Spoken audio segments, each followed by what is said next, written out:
ሰላም ጤና ይስጥልን ተመልካቾቻችን ከዋሽንግተን ዲሲ ኢሳት ስቱዲዮ ልዩ ዝግጅታችንን አሁን ጀምረናል።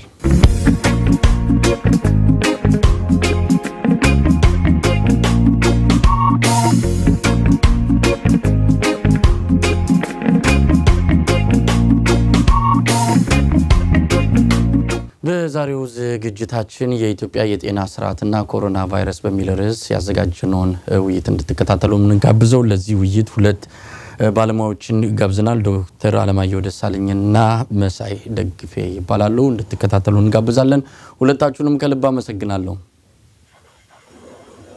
እኔም በጣም አመሰግናለሁ ከዶክተር ደሳለኝ ጀምራለሁ እስቲ እርሶን ራስዎትን ያስተዋውቁ እሺ ስሜ አለማየሁ ደሳለኝ ይባላል በትምህርት ደረጃ የሄልዝ ኢኮኖሚስት ነኝ ዩኒቨርሲቲ ኦፍ በርገን በፖስት ዶክተራል በሄልዝ ኢኮኖሚክስ ሪሰርች ነው አሁን እየሰራው ያለሁት አብዛኛው የስራዬ የሚያተኩረው ኢትዮጵያ ላይ ነው የተወሰኑ ማላዊና ዛንዚባርም ላይ የተወሰኑ በሄልዝ ኢኮኖሚክስ እና የጤናውን ሲስተም በማጠናከር ደረጃ ድጋፍ ለማድረግም እሰራለሁኝ ይሄን ይመስላል የኔ ባክግራውንድ በትና በአዲስ አበባም በዚህ በስኩል ኦፍ ፐብሊክ ሄልዝ አስተምረው እንደነበረ አውቃለሁና እስቲ ስለሱም ባጭሩ ይንገሩ ከ2011 እስከ 2020 ድረስ በአዲስ አበባ ዩኒቨርሲቲ ስኩል ኦፍ ፐብሊክ ሄልዝ በሄልዝ ኢኮኖሚክስ እና በሄልዝ ፖሊሲ ላይም አስተምራለሁኝ ተማሪዎችንም በሪሰርች አድቫይዝ አደርጋለሁ አመሰግናለሁ ዶክተር አለማየሁ መሳይ ደግፌ አንተ በርግጥ ለኢሳት እንግዳ አይደለምና እስቲ አንተም ስለራስህ ባጭሩ ብታስተዋውቀን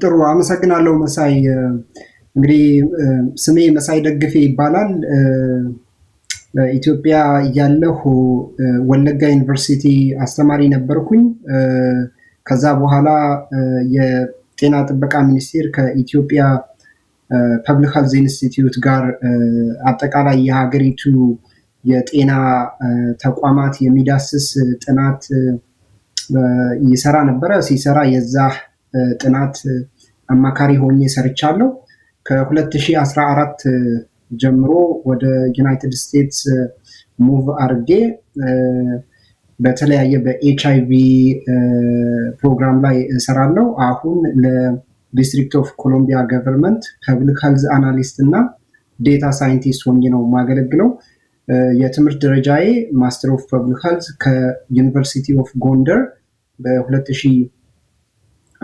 ተቀብያለሁ አሁንም ማስተርስ ኦፍ ዴታ አናሊቲክስ ኢንጂነሪንግ ከዩኒቨርሲቲ ኦፍ ሜሪላንድ ሪሰርች እየሰራሁ ነው ለመጨረስ በድጋሚ ሁለታችሁንም አመሰግናለሁ እንግዲህ በዛሬው ዝግጅታችን የኢትዮጵያን የጤና ስርዓትና ኮሮና ቫይረስን በተመለከተ እንወያያለን እንግዲህ ዓለም አቀፍ መረጃዎች ምን ያሳያሉ ኮሮና ቫይረስ ከተከሰተ አራተኛ ወሩን ያለፈ ይገኛል በስካውን ከ5 ሚሊዮን በላይ የዓለም ህዝብ በዚህ ቫይረስ መያዙ ታውቋል 330 ሺህ የሚጠጋ ሰው ደግሞ ህይወቱን እንዳጣ የተነገረ ነው ዶክተር አለማየሁ እንደው ባጭሩ ለመግቢያ እንዲሆን የኮሮና ክስተት በአጠቃላይ በዓለም አቀፍ ደረጃ ምን ሁኔታ ላይ ይገኛል አመሰግናለሁ መሳይ ስለሱ ከማውራቴ በፊት የኢትዮጵያ ውስጥ ያለውን ነገር የተወሰነ አስተያየት ለመስጠት ምን አይነት ነው ኢትዮጵያ ውስጥ ያለው የበሽታ ስርጭት የጠቅላላ ኮሮናንም በሚመለከትም ሳይሆን ከዛ በፊት ምን ይመስላል የሚለውን ነገር የተወሰነ ለመግለጽ ያህል በየአመቱ ለምሳሌ የ2017 እንደነውስድ ወደ ግማሽ ሚሊዮን የሚሆኑ ሰዎች ወይም ደግሞ 536990 ሰዎች ህይወታቸውን ያጣሉ ይሄንን በግለሰብ ደረጃ በቤተሰባችን ሲደርስ ህመሙ ከፍተኛ ቢሆንም እንደው በአገር ደረጃ ያለውን ቁጥር ለመግለጽ ያህል ግማሽ ሚሊዮን የሚሆኑ ሰዎች ይሞታሉ በዚህ እነኚህ ሞቶች ደግሞ አብዛኛው የሚከሰቱት ለምሳሌ በቲቢ እና በሪስፓራቶሪ ኢንፌክሽን ምክንያት ወደ 83000 ሰዎች ይሞታሉ በእናቶች ወሊድ በሚሰጡበት ሰዓትና በጨቅላ ህፃናቶች ጋር ያለውን ነገር ከደመር ደግሞ 76000 ሰዎች ይሞታሉ በተቅማጥ ህፃናቶች 61000 የሚጠጉ ህፃናቶች ይሞታሉ በልብና በደም ቧንቧ ችግሮች ምክንያት እንደዚሁ 58000 ሰዎች ይሞታሉ በካንሰርን ከወሰድን 42000 ሰዎች ይሞታሉ ኢትዮጵያ ውስጥ የ2017 ዴታን በፈረንጆች አቆጣጠር ያለውን ዴታ ነው አሁን ያቀርብኩ ያለሁት በስኳር ህመም ምክንያት 20000 ሰዎች ይሞታሉ በትራንስፖርት ኢንጁሪ ወይም ደግሞ በሮድ ትራፊክ አክሲደንት በተለያዩ ምክንያቶች ከ10000 በላይ ሰዎች ይሞታሉ በምግብ እጥረት ምክንያት እንደዚሁ ከ12000 በላይ ሰዎች ይሞታሉ እና ይሄን ይመስላል ኢትዮጵያ ውስጥም ያለው ምናልባት ኮሮና ከፍተኛ ሆኖ በየቀኑ ሪፖርት ስለሚደረግ የሁላችንም ጭንቅላት በከፍተኛ ደረጃ ቢዝም በሌሎች ህመም እና በሌሎች የጤና እንከሎች ምክንያት ከፍተኛ የሆነ የሞት ቁጥር እየተመዘገበ መሆኑን ለማስታወስ ነው ይሄንን ዴታ ማቅረብ የወደድኩት ኢትዮጵያ ውስጥ በተለያዩ በሽታዎች ህይወታቸውን በአመት ውስጥ የሚያጡ ሰዎች ድምር ጠቅላላ ድምሩ ምን ያህል ያሳያል ዶክተር አለማየሁ ግማሽ ሚሊዮን የሚጠጋ ሲሆን ቁጥሩን ለመግለጽ 500 ለምሳሌ የ2017 ከ3 አመት በፊት የነበረው ዴታ አሁንም በ2020 ብንወስድ ከዚህ ብዙ የተለየ ቁጥር አይሆንም ግን 536990 ሰዎች almost ግማሽ ሚሊዮን ሰዎች በአመት ህይወታቸውን ያጣሉ ይሄ ቁጥር በግለሰብ ደረጃ በቤተሰብ ደረጃ ሲደርስ ምን ያክል አንገብጋቢ እንደሆነ ሁላችንም እናውቀዋለን ግን የኔ ሙያዬም ግድ የሚለኝ በቁጥሩ እንደ በአገር ደረጃ ምን ያክል ነው የሚለውን አንዱን ኮዝ ወይም አንዱን የበሽታ ስርጭት ከሌላው የበሽታ ስርጭት ጋር ለማነጻጸር በዚህ እያንዳንዱን ቁጥር በጥልቀት ማየትም ስለሚፈልግ ነው ይሄን ነገር መስጠት የፈለኩት እንግዲህ ዛሬ የውይይታችን ዋና አንኳር ጉዳይ የሆነው የኢትዮጵያ የጤና ስርዓት ምን ይመስላል የሚለውን እንፈትሽና ምን መሆን አለበት በተለይ ኮሮና ቫይረስ ሲጨመርበት የኢትዮጵያ የጤና ስርዓት ካለው ቁመና አንፃር ወደፊት ከባድ አስከፊ ነገሮች ሊከሰቱ ይችላሉና ኮዲው ምን መደረግ አለበት የሚለውንም የመፍትሄ ሐሳቦች ታስቀምጣላችሁ መሳይ ወደ አንተ ልምጣና እስቲ ለዶክተር አለማየሁ ያነሳውትን ጥያቄ ነው አጠቃላይ ዓለም አቀፍ መረጃው ምን ያሳያል የኮሮና ቫይረስ ስጋቱ እየቀነሰ ነው የመጣው እዚህ አሜሪካ አካባቢ መዝናኛ ቦታዎች እንዲከፈቱ በመንግስት ደረጃም ፍቃድ እየተሰጠ ይመስላል ስለዚህ ኮሮና ቫይረስ የስጋት መጠኑ እየቀነሰ መጥቷል ማለት እንችላለን አመሰግናለሁ መሳይ በጣም ጥሩ ጥያቄ ነው ያነሳው የኮሮና ቫይረስ ዓለም አቀፍ ስጋትነቱ እየቀነሰ አይደለም እንደ ዓለም አቀፍ ያየነው እንደሆነ ቁጥሩ እየቀነሰ አይደለም በፊት እንግዲህ ከቻይና ከተነሳ በኋላ ወደ ተለያየ ዓለማችን ክፍል ተዛምቶ በጣም ቁጥሩ ከፍ እያለ ሄደ አሁን ሌቨል እያደረገ ነው እስከ ዛሬ ድረስ ወደ ከ5 ሚሊዮን 5.1 ሚሊዮን ህዝቦች ወይም ደግሞ የዓለማችን ህዝብ በዚህ በኮቪድ-19 ወይም በኮቪድ-19 ህመም ምክንያት የቫይረሱ ተጠቂ ሆኗል ማለት ነው ቫይረሱ ያለባቸው ሰዎች ማለት ነው ወደ ዩናይትድ ስቴትስ የመጣን እንደሆነ እስከ ዛሬ ድረስ ኬዙ ያለባቸው ሰዎች 1.5 ሚሊዮን ደርሷል የሞቱ ሰዎች ደግሞ በጣም በሚያሳዝን ሁኔታ 95000 ወደ ከ95000 ዘሏል አሁን ዩናይትድ ስቴትስ ውስጥ ያለው ሁኔታ አስፈሪ ነው በተለይ ትንሽ ፖለቲካም ተጭኖት ቶሎ ኢኮኖሚውን ካልከፈትን በርግጥ ያሉበት ወይም ደግሞ ያለንበት ሁኔታ እጅግ ከባድ ነው እስከ ዛሬ ድረስ መሳይ 38 ሚሊዮን በአሜሪካን ታሪክ ለመጀመሪያ ጊዜ 38 ሚሊዮን የሚሆኑ ሰዎች ከስራ ገበታቸው ተፈናቅለዋል ወይም ደግሞ ከስራ ተቀንሰዋል ይሄ እጅግ በጣም ኢኮኖሚውንም እየጎዳ ያለበት ሁኔታ ነው ነገር ግን በአንዳንድ ስቴቶች ለምሳሌ እንደ ጆርጂያን የወሰድክ እንደሆነ ቶሎ ነው ራሽ አርገው ኢኮኖሚያቸውን የከፈቱት ባለፈው ሳምንት አሁንም የተለያዩ ስቴቶች ጆይን ያደረጉ ነው በርግጥ በደንብ በጥልቀት እቅድ ሰርተው ነው እያደረጉ ያሉት። ያም ሆኖ ግን እንደ ዩናይትድ ስቴትስ ያየን እንደሆነ በአብዛኛው እየቀነሰ አይደለም። ነገር ግን የወረርሽኙ ኢፒሴንተር የነበረችው ወይም ደግሞ የወረርሽኙ ዋና ማዕከል የነበረችው ኒውዮርክ ቁጥሩ እየቀነሰ ነው። እንግዲህ እዛ በርካታ ሰዎች ህይወታቸውን አጥተዋል። እስከዛሬ ድረስ ወደ 358 ወደ 360 ሺህ የሚሆኑ ሰዎች በሽታው ተገኝቶባቸዋል። ከዛ ውስጥ እንግዲህ ኒውዮርክ በርካታ ዜጎችን አጥታለች። ሶ ጀነራሊ በተለይ አሁን ኢመርጅ እያደረጉ ያሉ ስቴቶች አሉ ዩናይትድ ስቴትስ ውስጥ ለምሳሌ እንደነ ኢላኒዮስ፣ ካሊፎርኒያ ምናምን ነገር ብትወስድ ብዙ እየቀነሰ አይደለም። ሶ በአጠቃላይ ምንድነው በዓለም አቀፍም ደረጃ ያየን እንደሆነ እየመጡ ነው ሌሎች ሀገሮች እንደነ ሩሲያ እንደነ ብራዚል እየመጡ ነው ማለት ነው። ሶ እያለቀ እንትኑ እየቀነሰ አይደለም ስጋቱ ማለት ነው። ወደ ኢትዮጵያ የመጣን እንደሆነ ኢትዮጵያ የመጀመሪያውን አንደኛውን ኬዝ ሪፖርት ካደረገች እንግዲህ ማርች 13 ነው። ከዛ ጀምሮ ፕሮግረሱ በጣም ስሎ ነበር፣ በጣም ቀስ ብሎ ነበር እያደረገ ያለው። እስካሁን እንግዲህ ዛሬ እንደሰማነው 430 ሰዎች የኮሮና ቫይረስ ይዟቸዋል። ከዚህ ውስጥ 128ቱ ተሽሏቸዋል ነው የሚባለው። እንግዲህ ኢትዮጵያ ውስጥ አሁን አክቲቭ ያለው ኬዝ ወይም ደግሞ በቫይረሱ የተጠቁ ሰዎች ቁጥር 298 ነው እና እንግዲህ አጋጣሚም ሆኖ ኢትዮጵያ ውስጥ ደስ የሚለው ነገር ምንም አይነት ለህይወት አስጊ የሆነ ኬዝ ወይም ደግሞ በጽኑ የታመሙ ህሙማኖች የሉም። በሀገራችን የተመዘገበው ሞት ቁጥር 5 ብቻ ነው።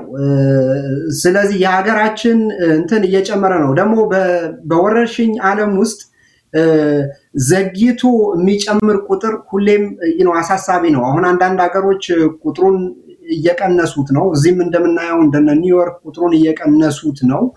በጣም በርካታ መስዋዕትነቶች ተከፍለዋል። አሁን የኛ ሀገር ግን በተለይ ባለፉት 2 ሳምንታት 60% የኮሮና ቫይረስ ኬዞች ባለፉት 2-3 ሳምንት የተገኙ ናቸው። እንግዲህ ያ ትንሽ ቅድም ኢንፎርማሊም ስናወራ በመሃል መዘናጋት ተከስቶ ነበር። በተለይ ከፋሲካ በዓል አከባበር ጋር ተያይዞ ይሄ ከገበያ ጋር ተያይዞ የዛኔ እንግዲህ የስቅለት በዓልም ነበረ። ከዛ ጋር ተያይዞ በርካታ ጥንቃቄ የጎደላቸው እንቅስቃሴዎች እንግዲህ ተደርገዋል። በዛ ምክንያት አሁን የዛን ውጤት ይመስለኛል የምናየው። እንግዲህ በሚቀጥሉት ቀናቶች ባለሙያዎች እንደሚሉትም ቁጥሩ በከፍተኛ ሁኔታ እያደገ እንደሚቀጥል ነው መሳይ። አመሰግናለሁ። እንግዲህ ወደ ዶክተር አለማየሁ ልምጣና የኢትዮጵያን ሁኔታ የኮሮና ቫይረስ ጋር እንዴት ያዩታል? ወደ ኋላ ላይ የጤና ስርዓቱ ለዚህ ብቁ ነው ወይ? ይሄ ወረርሽኝ በስፋት የሚከሰት ከሆነ ኢትዮጵያ ካላት የጤና አቅም አንፃር ልትቋቋመው ወይም ደግሞ ይህን ችግር ልትሻገረው ወይ ትችላለች? ምክንያቱም ሀብታም ሀገራትንም በጽኑ የፈተነና ስጋት ውስጥ የከተተ ችግር በመሆኑ ኢትዮጵያ ካላት አጠቃላይ የጤና ስርዓት አንፃር ይህንን ቫይረስ እንዴት ተቋቁማ ብዙ ጉዳት ሳያስከትል ልትሻገር ትችላለች የሚለውን ልናነሳ እንችላለን። ግን ምንድነው የተዘበራረቀ ነው የኢትዮጵያ? ሌሎች ሀገራት ቫይረሱ ወረርሽኝ የሚባለው ደረጃ የሚደርሰው ቁጥሩ እየጨመረ ወደ ላይ ሲወጣ ነው። መቆጣጠር ሲጀምሩ ደግሞ እየወረደ ይመጣል። በኢትዮጵያ ግን የተዘበራረቀ ነው። ወጣ ገባ የሚለው አንዴ 35 አንዴ 9 14 ዛሬ ደግሞ 34 ይሄ የሆነበት ምክንያት ምንድነው? አጠቃላይ የኮሮና ስርጭትን በኢትዮጵያ እንዴት ያዩታል? አመሰግናለሁኝ መሳይ፣ ቆንጆ ጥያቄ ነው። አሁን ኢትዮጵያ ውስጥ ያለውን የኮሮና ስርጭት ካየ ነው የጤና ሲስተሙ ያለው ዋና ጠንካራ ጎን ፖሊሲውም እንደላይ በሰፊው ሪፍሌክትድ እንደሆነው መከላከል ላይ ያተኮረ ነገሮችን ነው ትኩረት ሰጥተን ልንሄድባቸው የሚገባው። ወደ በሽታውን አንዴ ከተዛመተ በኋላ ያሉት የኦፕሽኖች ሞር ወደ ትሪትመንት ወደ አይሲዩ ከፍተኛ የሆነ ወጪ ሊያስከትሉ የሚችሉ ነገሮች ናቸው እንጂ ለኛ መፍትሄ ሊሆኑ የሚችሉ ጉዳዮች አይደሉም። ባደጉት ሀገሮችም በአሜሪካም በአውሮፓም ብዙ ይሄን ያክል አመርቂ ውጤት አልተገኘም በትሪትመንት እና አንዴ በሽታው መስፋፋት ከጀመረ በኋላ። ለምሳሌ የኢትዮጵያን የጤና አቅም እንደው ባጭሩ ለማሳየት በነፍስ ወከፍ ደረጃ ከ$33 ያልዘለለ ነው በነፍስ ወከፍ ደረጃ ጠቅላላ። ከዛ ውስጥ ደግሞ 1/3 ከውጭ ሀገር በእርዳታ ከሚገኝ ነው።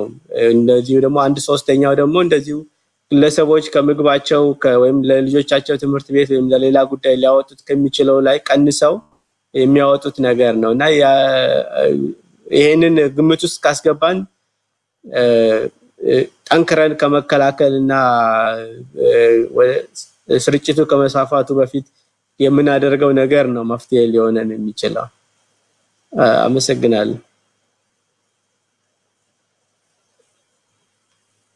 ያለው ዶክተር አለማየሁ እንግዲህ ይሄ የጤና ይዞታውን ከኮሮና ቫይረስ ጋር ያነጻጸርን ስከተል እንግዲህ መሰቀደም ሲል አንሳው ዓለም አቀፍ ዳታ አለ። ኢትዮጵያ ውስጥስ እንዴት ነው ሁኔታው ይሄድ ያለው? ቀደም ሲል ቀስ ያለ የጀመረው የቫይረሱ ስርጭት አሁን የከፋበት ደረጃ የደረሰው ምናልባት በፋሲካ ሰሞን የተለያዩ እርምጃዎች ላላ ማለታቸውን ተከትሎ እንደሆነ በትግራይ ክልል ለምሳሌ ለመጀመሪያ ጊዜ ቫይረሱ ተጠቂ ወይም ደግሞ ቫይረሱ መያዝ የተጀመረው የክልሉ መንግስት ያወጣውን አስቸኳይ ጊዜ አዋጅ በተለያየ መልኩ ማላላት ሲጀምር እንደሆነ እንገነዘባለን። አሁንም ጥንቃቄ የጎደላቸው የተለያዩ ግንኙነቶች አሉ።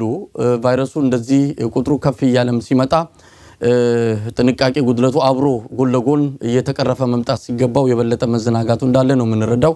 ከዚህ በተጨማሪ የፖለቲካ ምንጭነት እንዳለው እንረዳለን። እስቲ ወደዛ በዝርዝር ከመግባታችን በፊት እንዲህ አይነቱ የቫይረሱ ስርጭት በኢትዮጵያ ምን አይነት አደጋ ይዞብን እየመጣ ነው? ህብረተሰቡ ጥንቃቄ ከአለማድረጉ ጋር ተያይዞ መንግስትን በተወሰነ ደረጃ ነገሮችን እያላላ መምጣቱ የሃይማኖት ተቋማትም በፊት ይዘውት የነበረውን ትተው አሁን ቤተክርስቲያናት እንዲከፈቱ ጥያቄ ማቅረባቸውና ውሳኔ ላይ መድረሳቸውም የቫይረሱን ስርጭት እንዳይጨምረው እየተሰጋን ያለውና አደጋው ይታያል። እንግዲህ በጣም ጥሩ ጥያቄ ነው መሳይ። የኮሮና ቫይረስ እንግዲህ እስካሁን በታወቀው በከፍተኛ ሁኔታ የመዛመት አቅም ያለው ቫይረስ ነው። ይሄ በመተንፈሻ አካላት የሚተላለፉ ቫይረሶች ባህሪ በቀላሉ ይሰራጫሉ። የኮሮና ቫይረስም ተመሳሳይ ባህሪ ያለው ቫይረስ ነው። ስለዚህ አሁን እንግዲህ በሌሎች ዓለማት በተለይም በዩናይትድ ስቴትስ ያየነው ትልቅ የሆነ ስህተት ምንድነው መሰለህ? መጀመሪያ ወደ ፌብሩዋሪ አካባቢ በጣም በትንሹ ነበረ የኬዙ የነበረባቸው ሰዎች ቀስ እያለ፣ ነገር ግን በከፍተኛ ሁኔታ ስለሚሰራጭ ቫይረሱ ማለት ነው ማርች አጋማሽ ላይ ኤፕሪል ላይ ስንመጣ ከቁጥጥር ውጪ የሆነበት ሁኔታ ነው ያለው። የአብዛኞቹም ሀገሮች ኤክስፒሪየንስ ይሄ ነው። ቅድም ዶክተር አለማየሁ በደንብ አስቀምጦታል። ብዙ ጊዜ እንደዚህ የመተንፈሻ አካላትና በቀላሉ ልንከላከላቸው የምንችላቸው በሽታዎች በመከላከል ላይ አተኩረን ከፍተኛ የሆነ ስራ መስራት ያስፈልጋል። ምክንያቱም አሁን አብዛኛው ሰው ቫይረሱ የተሰራጨ እንደሆነና በጣም በርካታ ሰዎች በቫይረሱ ቢያዙ የተወሰነ ተጋላጭነታቸው ወይም ደግሞ ቫይረሱ በከፍተኛ ሁኔታ ህመም ወይም ጽኑ ህመም የሚፈጥርባቸው ሰዎች ቁጥርም እንደዛው ይጨምራል። እነዛ ሰዎች የሆስፒታል ህክምና ተኝቶ የማከም ህክምና አገልግሎት ያስፈልጋቸዋል። ስለዚህ በሄልት ሲስተሙ ላይ ከፍተኛ የሆነ ጫና ያሳድራል። እንደዛ አይነት የጤና ስርዓት ደግሞ በጣም እጅግ በጣም ውድ ነው። ለኢትዮጵያ ካለን የጤና ስርዓት አኳያ ያያዋጣም። አሁን ወደ አንተ ጥያቄ ስመጣ ኢትዮጵያ እንዳልከው ማርች 13 ነው የመጀመሪያው ኬዝ የተገኘው። አብዛኞቹ ኬዞች ከውጭ የገቡ ናቸው። በተለይ ከዩናይትድ አረብ ኤሚሬትስ በርካታ እንትኖች ገብተዋል። ከጅቡቲ በኩል በድንበር አቋርጠው የሚገቡ ባለፈውም የሆነ ስብሰባ ላይ ስሰማ ሰዎች የሚገቡበት ፖይንት ኦፍ ኢንትሪ የማይታወቅ ፖይንት ኦፍ ኢንትሪ ሁላ እንዳለ ነው ከጤና ጥበቃ አካባቢ ያሉ የዚሁ የበሽታው የመከላከል ስርዓት አስተባባሪዎች ሲናገሩ የሰማሁት እና ያ ተዳምሮ ነው ከመጀመሪያውን ጀምሮ እንግዲህ ብዙ ነገር የቅድመ ማስጠንቀቂያዎችም ሰጥተናል። በዚሁ ኢሳትንም ማመስገን ፈልጋለሁ። ፌብሩዋሪ 6 ላይ ነው ትዝ ይለኛል ኢሳት ላይ እንደዚህ አይነት አደጋ ሊከሰት እንደሚችል ጥንቃቄ ሊደረግ እንደሚገባ ከአየር መንገዱም ወደ ቻይና ከሚያደርገው ጉዞ ከፍተኛ የሆነ በረራ ሲያደርግ ነበር። ከፍተኛ ቁጥር ያለው በሳምንትም ምናልባት ከ35 እስከ 40 የዛን የተያይዞ የነበረው ነገር በደንብ ትኩረት ስላልተሰጠው አሁን ያለንበት ደረጃ ተደርሷል ማለት ነው። የኛ ደግሞ ያኗኗር ሁኔታ በጣም ከባድ ነው። እንግዲህ ቤተክርስቲያን ህዝባችን ለቤተክርስቲያን ለመስጊድ እንግዲህ ለእምነት ተቋማት ሰብሰብ ብሎ የመብላት እቁብ የሚባሉ አሉ፣ እድር፣ እንደገና ደግሞ ለሐዘን መሰብሰብ፣ ለቀብር፣ ለተለያዩ ነገሮች ሰዎች አብረው የመሰብሰብ ሞር እንደ ማህበራዊ እንስሳ በጣም አብረን ነው የምንኖረው። ይሄ ለቫይረሱ ስርጭት ከፍተኛ የሆነ ምቾት ወይም ደግሞ ምቹ ሁኔታ ይፈጥራል ማለት ነው። ይሄ እንግዲህ አንደርስታንድ እናደርጋለን። አሁን የኢትዮጵያ ኢኮኖሚውን ሸዳውን ላድርግና ለሰው ምግብ ላሰራጭ ወይም ደግሞ የሆነ በመንግስት የሚደገፍ የተለያየ ነገር ላድርግ ማለት አትችልም። በአብዛኛው ከእጅ ወዳፍ በዕለት ተዕለት ኑሮ የሚኖር ህዝብ ያለበት ሀገር ነው። የሀገራችንም ኢኮኖሚ እንደምታየው ነው። ያ ስለማይፈቀድ ሰዎች የሚችሉትን ጥንቃቄ ቢያደርጉ፣ ለምሳሌ ቤተክርስቲያን ለተወሰነ ጊዜ ነው እኮ ይሄ ወረርሽኝ የሚቆየው ለተወሰነ ጊዜ ነው። ማሳጠርም ማስረዘምም የምንችለው እኛው ራሳችን ነን። ስለዚህ አሁን ቤተክርስቲያን ይከፈት ብለው ፑሽ የሚያደርጉ አንዳንድ በጣም ትልልቅ የሰው መገኘት ሪኳየር የሚያደርጉ እንደ ምርጫ፣ ለምሳሌ አሁን ረመዳን ደግሞ መጥቷል። አሁን እንደ በፊቱ ስቴዲየም ተኪዶ ይሰገድ የሚባል ከሆነ ከፍተኛ መስዋዕትነት ሊያስከፍል ይችላል። የኛ ሀገር ሰው ደግሞ ቅድም ዶክተር አለማየሁ ሲጠቅስ እንደሰማኸው አብዛኛው የምግብ እጥረት፣ የተለያየ ለሰውነት የሚያስፈልጉ ንጥረ ነገር እጥረት ያለባቸው ህፃናት፣ እርጉዝ እናቶች፣ ኢቭን አዋቂዎች የክሮኒክ ኤነርጂ ዲፊሸንሲ ከምግብ ጋር የተያያዘ እነዚህ በሙሉ የሰውነታችን በሽታ የመከላከል አቅም የሚያወርዱ ናቸው። ምንድን ለማለት የፈለኩት አሁን ቫይረሱ በከፍተኛ ሁኔታ መሰራጨት ከጀመረ ኢትዮጵያ ውስጥ ከፍተኛ የሆነ ልንቋቋመው የማንችለው አደጋ ውስጥ ነው ልንገባ የሚሆነው። መንግስትም አስፈላጊውን የሆነ የማስተማር፣ ሚዲያዎችም አስፈላጊውን የሆነ ህዝቡን የማንቃት ስራ መስራት አለባቸው። ሌላው ደግሞ ከፍተኛ የሆነ ክፍተትም በመንግስት በኩል ይታያል። ለምሳሌ ቁጥሮቹ ሲወጡ ዛሬ ለምሳሌ መጀመሪያ 30 አሉ የ24 ሰዓቱ ሪፖርት ላይ። ከዛ ቀጥለው እንደገና አዲስ በደረሳቸው ሪፖርት መሰረት 4 ነው ምናምን ጨመሩበትና ቁጥሩ 34 ደረሰ። ትላንትናም እንደዛው ከሐረሪ ክልል ሌላ። ይሄ ምንድነው? በህብረተሰቡ ውስጥ ከፍተኛ የሆነ ድንጋጤ ይፈጥራሉ እንደዚህ አይነት ነገሮች። ቆይቶ ቁጥሮችን በደንብ ቀምሮ መረጃውን በደንብ እንትን አድርጎ አንድ ላይ መግለጫ መስጠት፣ ሪፖርት ማድረግ ይቻላል። የዓለም አቀፉም ሁኔታ ስናይ ትዝብት ውስጥ የሚጥል ነገር ነው። እንደዚህ አይነት እርስ በራሱ የሚጠራረስ ነገር ስታይ ማለት ነው። ሌላው የሚሰጠው መረጃ ራሱ ክፍተት አለው። ለምሳሌ የትኛው ኤጅ ግሩፕ ነው በደንብ አፌክትድ የሚሆነው የሚለው ከ60% በላይ የሆኑ በሽተኞች የትኛው እድሜ ክልል እንዳሉ ሁሉ አናቀም እና ይሄ ሁሉ ምርምር ለሚያደርጉት የተለያየ ፖሊሲ የሚያወጡ ሰዎች ከፍተኛ የሆነ ክፍተት ይፈጥራል ማለት ነው። ይህ እንግዲህ ለምናደርገው ዝግጁነት ኢንፌክሽኑን ከመከላከል አኳያ ለምናደርገው ጥረት እንቅፋት ይሆናል ማለት ነው። ስለዚህ እየተዘናጋን ነው ወይ? በጣም እየተዘናጋን ነው። በተለይ ከፋሲካ ሰሞን እንዲሁም ህግ ከማስከበር አኳያ የሚሰሩ አንዳንድ ስራዎች መልሰ የምታስር ከሆነ እስር ቤት ደግሞ ሰሞኑን እንደተሰማነው ወደ የተወሰኑ ክለስተር ኬዞች እስር ቤት ውስጥ ከአንድ ሰው የተነሳ ነው እንግዲህ ወደ የተለያዩ በጣም ብዛት ያላቸው ክለስተር በአንድ ቦታ ሰብሰብ ያሉ በኮሮና ኬዝ የተያዙ ሰዎች የተገኙ እነዛ የህግ አስከባሪ አካላት ሌሎች ሰዎችም ያጠቃበት ሁኔታ ነው ያለው። ስለዚህ አሁንም ከፍተኛ ጥንቃቄ ሊደረግ ይገባል የምንችላቸው ነገሮች እና ምናልባትም በኋላ ምን መደረግ አለበት በህብረተሰብ ደረጃ በመንግስት ደረጃ በጤና ተቋማት ደረጃና ጤና ባለሙያዎች ምን ማድረግ አለባቸው የሚለውን በኋላ መጣበታለሁ። አመሰግናለሁ።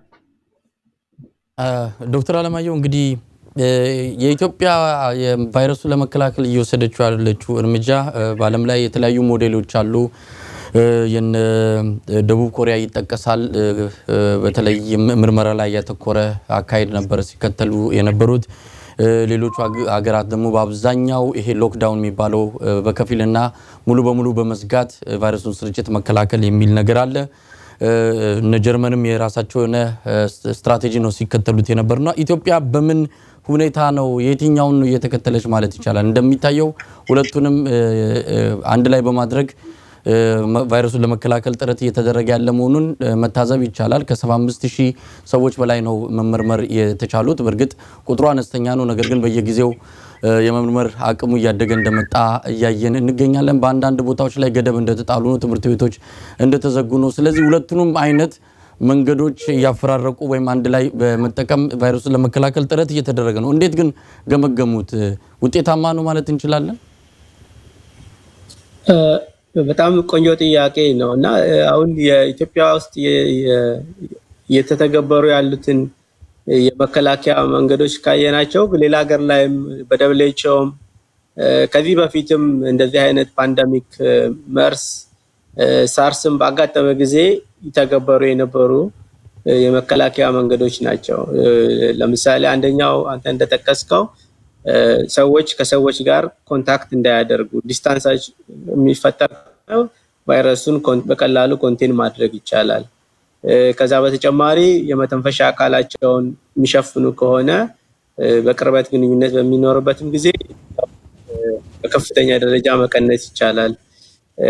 ከዛ በተጨማሪ ትምህርት ቤቶችን ምንዘጋ ከሆነ ህፃናቶች ከትምህርት ቤት አንድ ላይ ተገናኝተው ወደ የቤት በሚሄዱ ሰዓት ወደ ቤተሰቦቻቸው ወደ እናቶቻቸው ወደ አያቶቻቸው በተለይ በኮሮና ጊዜ ደግሞ ከፍተኛ ተጋላጭ የሆኑት በእድሜያቸውም የገፉ ሰዎች ከመሆናቸው አንፃር ያ ከፍተኛ እንትናል ኢትዮጵያ ውስጥ እነኚህን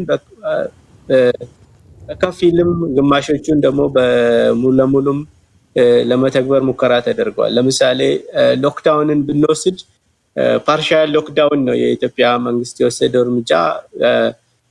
አብዛኛውን ነገር የህዝብ ስብሰባን የመንግስት መስሪያ ቤቶችን በከፊል እና አብዛኛው ሰውና ሰው ሊገናኝበት የሚችላቸውን ነገሮች በሙሉ ሪስትሪክት ለማድረግ ሙከራ ተደርጓል። ያ ከፍተኛ ውጤት ያመጣ ይመስለኛል አሁን ከምናያቸው ኬዞች አንፃር። ከዛ በተጨማሪ አሁንም ቫክሲን ወይም ደግሞ ፍቱን የሆነ መድኃኒት እስከምናገኝ ድረስ እነኚህን እርምጃዎች አጥብቀን መከተል ይኖርብናል ብዬ ነው የማስበው እና ከዚህ ተጨማሪ መንግስት ወይም ደግሞ በኢትዮጵያም ሌሎችም አፍሪካ ሀገሮች እየወሰዱት ያሉት እርምጃ በቦርደራቸውን በሙሉ በመዝጋት በአየርም በምድርም ወደ ቦርደር ሰዎች ቴስት ማድረግ ከዛ በተጨማሪ አይዞሌት ማድረግ ከዛ በኋላ ወደ ኮሚኒቲው ከመቀላቀላቸው በፊት የአሲምፕቶማቲክ ፔሪድ ወይም ደግሞ በሽታው በውስጣቸው ቢኖር ማኒፌስት እስከሚሆንበት ቀን ድረስ ኳራንታይን አድርጎ ኔጌቲቭ መሆናቸውን ካረጋገጡ በኋላ ወደ ኮሚኒቲው እንዲሄዱ ከዛም በኋላ ኮሚኒቲ ውስጥ ከሄዱ በኋላ በከፊል ክትትል ሊያስፈልግ ይችላል። ምናልባት በዚህ አቅጣጫ የተወሰነ ክፍተት ሊኖር ይችላል። አሁንም የምናያቸው የተወሰኑ ኬዞች በዛ ምክንያት የመጡ ሊሆኑ ይችላል። አሁንም በቅድም መሳይም እንደጠቀሰው የኢትዮጵያ ቦርደር እንደምናውቀው የቦሌ የአየር መንገድ ወይም ደግሞ የተወሰኑት የምናውቃቸው ዋና ቦርደሮች ብቻ አይደሉም። በተለያየ ምክንያት ሰዎች ወደ ሀገር ውስጥ ይገባሉ። ከዛ አንዴ ከገቡ በኋላ ከፍተኛ የሆነ መሰራጨት ሊከሰት ይችላል። እነኛን አጠንክሮ ሙሉ ለሙሉ ከፍተኛ ትኩረት በመስጠት ረገድ ክፍተቶች ሊኖሩ ይችላሉ። ግን ሁሉንም በዓለም አቀፍ ደረጃ የሚመከሩትን አብዛኛዎቹን እንትኖች ለመተግበር ሞክረናል። በቴስትም ረገድ ካየነው ከ65000 በላይ ቴስቶች ማርች 13 ላይ በሽታው ኢትዮጵያ ውስጥ በሚገባ ሰዓት አንድም ቴስት ማድረግ አቅም አልነበረንም። ደቡብ አፍሪካ ነበረ እየተላከ ቴስት የሚደረገው። ግን በአንድ ጊዜ ከ26 በላይ የመመርመሪያ ጣቢያዎች በሁሉም ክልሎች ሊባል በሚችል መልኩ ይሄ ትልቅ ሰክሰስ ነው እና በዚህ በአጭር ጊዜ ውስጥ ብዙ ኬዞችን መመርመር የሚያስችል አቅም መገንባት ተችሏል። ነገር ግን በዚህም ረገድ ያለው ክፍተት ምንድነው? ለምሳሌ ከ65000 በላይ ሰዎችን ቴስት አድርገን መለየት የቻልነው የፖዚቲቭ ቁጥር 433 በዚህ ደረጃ ነው ያለውና ወይም ፖዚቲቭ የመለየት አቅማችን አሁንም ወይም ደግሞ ከፍተኛ የሆነ በዚህ በሽታ ይችላሉ ብለን ጠርጥረን ወደ ቴስት የምናመጣቸው ሰዎች ጋፕ አለ። ስለዚህ ይሄንንም ማጠናከር አለብን። ሌሎች ሀገሮች ቴስት ከሚያደርጉት ቁጥር አንፃር ካየነው በዛ ያለ የፖዚቲቭ ቁጥር ያገኛሉ። ይሄ የሚሆነው መጀመሪያ ቀድመው ወደ ቴስት ታርጌት የሚያደርጓቸው ሰዎች በደንብ ከበሽታው ጋር በቂ የሆነ ግንኙነት ስለሚኖር ነው። እዚህ ላይም ታርጌቲንግ በደንብ ትኩረት ሰጥቶ ታርጌት ማድረግ የመመርመር አቅሙን ማጎልበት ብቻ ሳይሆን የፖዚቲቭ ሊሆኑ ይችላሉ የሚባሉትን ሰዎች የመለየት አቅምንም ታርጌቲንግም ላይ ብዙ ነገር ልንሰራ ይገባል።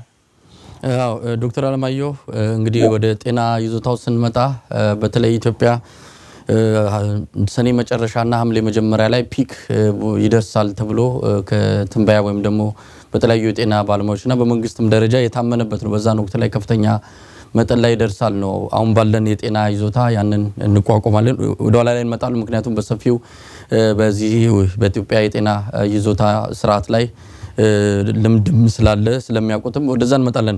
መሳይ እንግዲህ ይሄ የኮሮና ቫይረስ ስርጭትን ለመከላከል እየተወሰደው ያለው በመንግስትም ሆነ በተለያዩ አካላት እየተሰጠ ያለው ትኩረት በአንዳንድ ወገኖች በውጭም ደረጃ አዎንታዊ ምላሽ እየተሰጠው ነው። በጠንካራ ጎኑ እየተነሳ ነው። ኢትዮጵያ እስካሁን 5 ሰዎች ናቸው በቫይረሱ ምክንያት የሞቱት። ያገገሙ ሰዎችም ቁጥራቸው ከተያዙት አንፃር ብዙም ርቀት ያለው አይደለም ማለት ከግማሽ ያነሰ እንኳን ቢሆንም የተሻለ የሚባል ይዞታ ላይ ነው የሚገኘውና ይሄ ከምን የመነጨ ነው? ኢትዮጵያ ውስጥ ስርጭቱ እንደነ ጅቡቲ እንደነ ኬንያና ሌላው ቀርቶ ሱዳንም ጭምር የሞቱም ቁጥር ከፍተኛ የሚታይባት ሱዳን ናት በአፍሪካው ቀንድ ላይ። ኢትዮጵያ በተሻለ ሁኔታ ላይ ትገኛለች የሚል ድምዳሜ ነው ያለው። ነገር ግን አሁን በዚሁ ከቀጠለና መዘናጋቱም እርምጃ ሳይወሰድበት በዚሁ የሚቆይ ከሆነ እንደሌሎቹ ሀገራት ከፍተኛ ቁጥር የማይመዘገብበት ምንም ምክንያት አይኖርም። ለማንኛውም ከጤና ይዞታ አንፃር ኢትዮጵያ በቂ የሆነ የጤና ባለሙያ፣ በቂ ሆስፒታሎች፣ በቂ የጤና ቁሳቁሶች እንደሌሉ ይታወቃልና ይሄ ስጋት ተደርጎ ሊታይ ይችላል። ምናልባት እንደተባለው ሰኔ መጨረሻና ሐምሌ መጀመሪያ ላይ ከፍ ያለ ቁጥር የሚመዘገብ ከሆነ እንደው ለመቋቋም የሚያስችለን ስርዓትና አቅም አለን። መሳይ እንግዲህ ትንሽ ስለ ሞዴሊንግ ቅድም አንስተ ነበር አሁንም በዛው ዙሪያ ነው እያወራን ያለነውና ስለ ሞዴሊንግ ይሄ ሞዴሊንግ የሚባለው የተለያየ ግብአት ወይም ደግሞ መረጃዎች ተጠቅመህ የወደፊቱን ትንበያ የምትሰጥበት አቅጣጫ ነው በዛ መረጃ መሰረት እንግዲህ የሚያስፈልገውን ዝግጁነት ለምሳሌ በርካታ አልጋዎች የሚያስፈልጉ ከሆነ የሆስፒታል አልጋዎች በርካታ ቬንቲሌተሮች የሚያስፈልጉ ቬንቲሌተሮች እንዲሁም የጤና ባለሙያዎች ሌሎችንም ግብአቶች ለማሟላት እንዲረዳ ታስቦ ይዘጋጃል አሁን ወደ ኢትዮጵያ የመጣን እንደሆነ የተሰራው ሞዴል አይቼው ነበር ሞዲፋይም ተደርጓል ተሻሽሏል ነገር ግን አንዳንዶቹ ግብአት ሊሆኑ የሚችሉ መረጃዎች የመጡት ከሌላ ቦታ ነው ለምሳሌ በቻይና ቫይረሱ የሚሰራጭበት መጠን ቁጥር አለ ይሄ ሪፕሮዳክቲቭ ሬት ይሉታል ኤፒዲሚዮሎጂስቶች ወይም ባለሙያዎች ያንን ለምሳሌ አሁን እዛ 3 ነጥብ ምናምን ከሆነ ኢትዮጵያ ወይ ሊቀንስ ይችላል ወይ ሊጨምር ይችላል ሶ እሱን እንደ ግብአት ወስደህ ኢትዮጵያ ያለውን ሲቹዌሽን ወስደህ እንትኑ 19 ሚሊዮን አሁን ያለው ሞዴል ሲያመለክት ያለው 19 ሚሊዮን ሰዎች ኢንፌክትድ ሊሆኑ ይችላሉ አዲስ አበባ ውስጥም እንደዛ ወደ 300,000 አካባቢ ነው መሰለኝ ሰዎች ኢንፌክትድ ሊሆኑ ይችላሉ ምናምን የሚል ብሎ አሳይቷል የሚል ሞዴል ነው ሶ ሞዴሉ የተወሰነ የሆነ ማቴማቲካልም የአሰምፕሽንም ችግር ቢኖርበትም አትሊስት የተወሰነ ነገር ይጠቁመናል ከቫይረሱ በከፍተኛ ሁኔታ ከመሰራጨቱ አኳያ ማለት ነው እዚህም ያለው ሞዴል በርካታ ጊዜ ተሻሽሏል በተለይ ዩኒቨርሲቲ ኦፍ ዋሽንግተን ሞዴል ነው በአብዛኛው የሚጠቀሙት እሱም በርካታ ጊዜ ተሻሽሏል የጆን ሆፕኪንስ ዩኒቨርሲቲ ሞዴል እንደዛው ለምንድነው ሞር ዳታ ሞር ግብአት ሲኖር ሞዴሉ የሚያመለክተው ነገር እየተሻሻለ ይሄዳል ማለት ነው ሶ የኢትዮጵያ ያየኸው እንደሆነ በጣም እንትን ነው መጀመሪያ አካባቢ በጣም ስሎ ነበረ ያ አይ ቲንክ ለምንድነው ምናልባት ኮሚኒቲ ኢንፌክሽን አልነበረንም መጀመሪያ አካባቢ እና ከዛ በኋላ የተወሰኑ መዘናጋቶች ነበሩ ኮሚኒቲ ውስጥ እንግዲህ በደንብ ባንልም የተወሰነ ኮሚኒቲ ውስጥ ማህበረሰቡ ውስጥ እየተሰራጨ እንደሆነ ባለስልጣኖቹ በተለይ በጤና ጥበቃ ሚኒስቴር አካባቢ እያመኑ ነው ለዛ ቀደም ዶክተር አለማየሁ ሲያብራራ ነበር ቴስቲንግ ወሳኝ ነገር ነው እንግዲህ ኢትዮጵያ ታዳጊ ሀገር ነች የጤና ስርዓታችንም እንደው በአለም ደረጃ የመዘነው እንደሆነ በአለም ውስጥ ካሉ ሀገሮች ወደ 171ኛ ወደ 172ኛ ደረጃ ምንመደብ እና በአብዛኛው በእርዳታ ከሚገኝ በጀት የሚደጎም ነው ከዛ በኋላ ደግሞ እንግዲህ ያገኘነውን ሪሶርስ ሙሉ ለሙሉ ለዛው አገልግሎት አናውለው በሙስና በተለያየ ነገር እንግዲህ የሚባክነው ከፍተኛ ሶ እንግዲህ ቁጥሩ አሁንም ይጨምራል መጨመርም ያሳያል ከፍተኛ የኮሮና ቫይረስ ለኢትዮጵያም ከፍተኛ ስጋት ነው አንዳንድ ሰዎች የተለያየ ነገር ሼር ሲያደርጉ አይቻለው ለምሳሌ አዲስ አበባ አልቲቲዩዱ ከፍተኛ ስለሆነ የቫይረሱ ይሄ ቫይሩለንስ ወይም ደግሞ ቫይረሱ ከበድ ያለ ጽኑ ህመም የመፍጠር አቅሙ ዝቅተኛ ነው የሚል የሌላ ሀገር ሪሰርች አለ እና እሱን ቀጥታ ለኛ ሀገር ሊተረጉሙ የሚፈልጉ ባለሙያዎችም ባለስልጣኖችም አሉ which is completely wrong አሁን ምንድነው መደረግ ያለበት ወደ 433 ሰዎች አሉ እነዛ ሰዎች ላይ ያሉን ሳይንቲስቶች ሀገር በቀል የሆኑ ምርምሮች እንዲሰሩ እነዛ ምርምሮች ደግሞ ኦፕን በሆኑ ጆርናሎች ፐብሊሽ እንዲደረጉ ሌሎችም ያንግ የሆኑ ሪሰርቸሮች እንዲበረታቱ እዛ ላይ ምርምር እንዲጠናከር መደረግ አለበት ሶ አንደኛ የሚመስለኝ እኔ አሁን ቅድም አለማየሁ እንደጠቀሰው ወደ up to date 73205 ቴስት ፐርፎርም ተደርጓል ከዛ ቴስት ውስጥ የተገኘው ወይም ደግሞ ኬዝ ዲቴክት የማድረግ አቅማችን 0.5% ነው። በጣም ዝቅተኛ ነው። ስለዚህ የጤና ጥበቃ ባለስልጣናት የሚነግሩን ከፍተኛ የሆነ ተጋላጭነት ያላቸው በስራ ምክንያት ለምሳሌ የጤና ባለሙያዎች እንዲሁም ደግሞ ኳራንቲን ውስጥ ያሉ ከተለያየ አካባቢ ከውጭ የሚመጡ ሰዎችን ነው ቴስት የምናደርገው ነው እያሉ ያሉት። ስለዚህ ከፍተኛ የሆነ ተጋላጭ ወይም vulnerable የሆኑ ግሩፖች ቴስት የሚያደርጉ ከሆነ we expect ከዚህ የበለጠ yield የሚባለው የአንድ ቴስት yield የሚባለው ምንድነው? ኬዝ ዲቴክት የማድረግ አቅሙ ምን ያህል ነው? ያ በተለያየ ፋክተር ሊወሰን ይችላል። ለምሳሌ ቴስቱ አኩሬሲው ምን ያህል ነው? ትክክለኛነቱ፣ ሴንሲቲቪቲው፣ ስፔሲፊሲቲው፣ የምንጠቀማቸው ግብአቶች በነዛ ሁሉ እንዲሁም ቴስቱ ፐርፎርም የሚያደርጉት ሰዎች በቂ ስልጠና ያላቸው ናቸው። አንዳንድ ጊዜ እነዚህ እኛ ሀገር የምንጠቀማቸው የፒሲአር ማሽኖች ፎልስ ኔጌቲቭም ሪዛልት ይሰጡታል። ፎልስ ኔጌቲቭ ምን ማለት ነው? አንድ ሰው ቴስትህ ኔጌቲቭ ነው ብለህ ስትለቀው ወደ ኮሚኒቲው ነው የሚሄደው እና እዚህም አሜሪካን ሀገርም እንደዚህ አይነት ችግሮች አጋጥመዋል። ስለዚህ እዛ አሁን የቴስት የማድረግ አቅም ማዳበር በጣም ያስፈልጋል። ምናልባትም አንድ ላይ ወደ በኋላ ምን መደረግ አለበት የሚለውን በከፍተኛ ሁኔታ እናወራለን። አሁን ሲዲሲም እንግዲህ የአሜሪካው የበሽታ መከላከልና መቆጣጠር ኢትዮጵያ እና ኢፒኤችአይን በተለይ የኢትዮጵያን ፐብሊክ ሄልዝ ኢንስቲትዩት ጋር በመተባበር የረጅም ጊዜ ግንኙነትም አላቸው። እዛው ግቢ ውስጥ ፓስተር ግቢ ውስጥ የሲዲሲ ቢሮም አለ፣ የሲዲሲ ካንትሪ ዳይሬክተርም አለ እና እዛ አሁን በተለይ ከኮቪድ ጋር ተያይዞ ዛሬ ያነበብኩት ሪፖርት የሚለው ምንድነው የቴስቲንግ ካፓሲቲ ለመጨመር አገር በቀል የሆኑ የቴስቲንግ አልጎሪዝም ክሬት ዴቨሎፕ እንዲደረግ ከፍተኛ የሆነ እርዳታ እያደረጉ ነው እንግዲህ ሲዲሲ። በዛ ወደፊት ምናልባት መሻሻል ልናይ እንችላለን። አሁንም ግን መዘናጋት ሊኖር አይገባም።